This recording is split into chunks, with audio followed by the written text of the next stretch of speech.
ಹುಬ್ಬಳ್ಳಿಯಲ್ಲಿ ತಂದೆಯಿಂದಲೇ ಗರ್ಭಿಣಿ ಮಗಳ ಹತ್ಯೆ ಕೇಸ್. ಧಾರವಾಡ ಪೊಲೀಸರಿಂದ ಮತ್ತೆ 3 ಬಂಧಿಸಲಾಗಿದೆ. ಇದುವರೆಗೂ ಒಟ್ಟು 6 ಮಂದಿ ಆರೋಪಿಗಳನ್ನು ಅರೆಸ್ಟ್ ಮಾಡಲಾಗಿದೆ.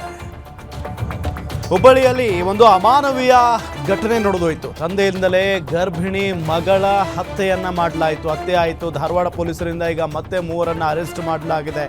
ಇದುವರೆಗೂ ಒಟ್ಟು 6 ಮಂದಿ ಆರೋಪಿಗಳನ್ನು ಅರೆಸ್ಟ್ ಮಾಡಲಾಗಿದೆ. ಮತ್ತಷ್ಟು ಆರೋಪಿಗಳನ್ನು ಅರೆಸ್ಟ್ ಮಾಡೋದಕ್ಕೆ ಪೊಲೀಸರು ತನಿಖೆಯನ್ನ ಮಾಡ್ತಾ ಇದ್ದಾರೆ. ಒಟ್ಟು 14 ಮಂದಿ ಮೇಲೆ ದೂರು ನೀಡಿರೋ ವಿವೇಕಾನಂದ 14 ಜನರಲ್ಲಿ ಸದ್ಯ 6 ಮಂದಿ ಆರೋಪಿಗಳನ್ನು ಬಂಧಿಸಲಾಗಿದೆ. ಇಡೀ ಕುಟುಂಬವನ್ನೇ ಮುಗಿಸೋ ಪ್ಲಾನ್ ಮಾಡಿದ್ದ ಆರೋಪ ಇದೆ. ತನಿಖೆ ಬಳಿಕ ಸಾಕ್ಷಿ ಬಯಲಾಗುತ್ತೆ ಅಂತ ಧಾರವಾಡ ಎಸ್ಪಿ ಹೇಳಿದ್ದಾರೆ. ಹುಬ್ಬಳ್ಳಿಯಲ್ಲಿ ತಂದೆಯಿಂದಲೇ ಗರ್ಭಿಣಿ ಮಗಳ ಹತ್ಯೆ ಪ್ರಕರಣಕ್ಕೆ ಸಂಬಂಧಪಟ್ಟಂತೆ ಧಾರವಾಡ ಪೊಲೀಸರು ಈಗ ಮತ್ತೆ 3 ಅರೆಸ್ಟ್ ಮಾಡಿರೋದು.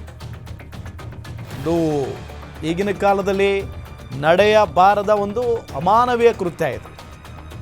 ಮರ್ಯಾದಾ ಹತ್ಯೆ ಅಂತ ಅವ್ರು ಅನ್ಕೊಳ್ತಾ ಇದ್ದಾರೆ. ಮರ್ಯಾದೆಗೇಡೋ ಹತ್ಯೆ ಇದು. ನಾಚಿಕೆ ಆಗ್ಬೇಕು ಇವರಿಗೆಲ್ಲ. ಪಾಪ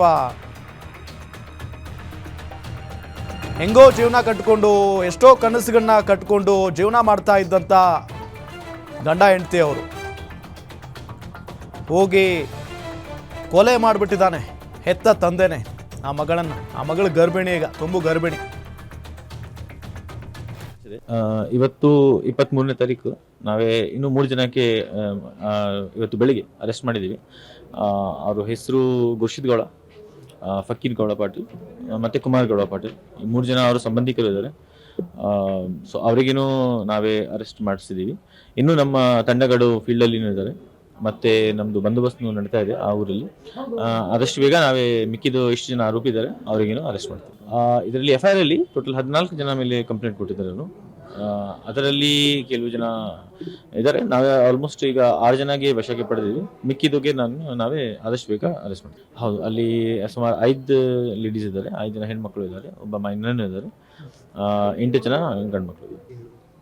ನಮ್ಮ ತಂಡಗಳು ಸಿಕ್ಕಾಪಟ್ಟೆ ಕೆಲಸ ಮಾಡ್ತಾ ಇದ್ದಾರೆ. ನಾವೇನು ದಿನ ರಾತ್ರಿ ಕೆಲಸ ಮಾಡ್ತಾ ಇದ್ದೀವಿ. ಮತ್ತು ಈ ಥರ ಘಟನೆ ಆದರೆ ನಮಗೇನು ಒಂದು ಶಾಕ್ ಆಗುತ್ತೆ. ಸೊ ಇದರಲ್ಲಿ ನಮಗೆ ಒಂದು ಹೆಸರು ಅಂದರೆ ಮೇಂಟೈನ್ ಮಾಡೋಕ್ಕೇನು ನಮಗೆ ಈ ಥರ ಕೆಲಸ ಮಾಡಲೇಬೇಕು.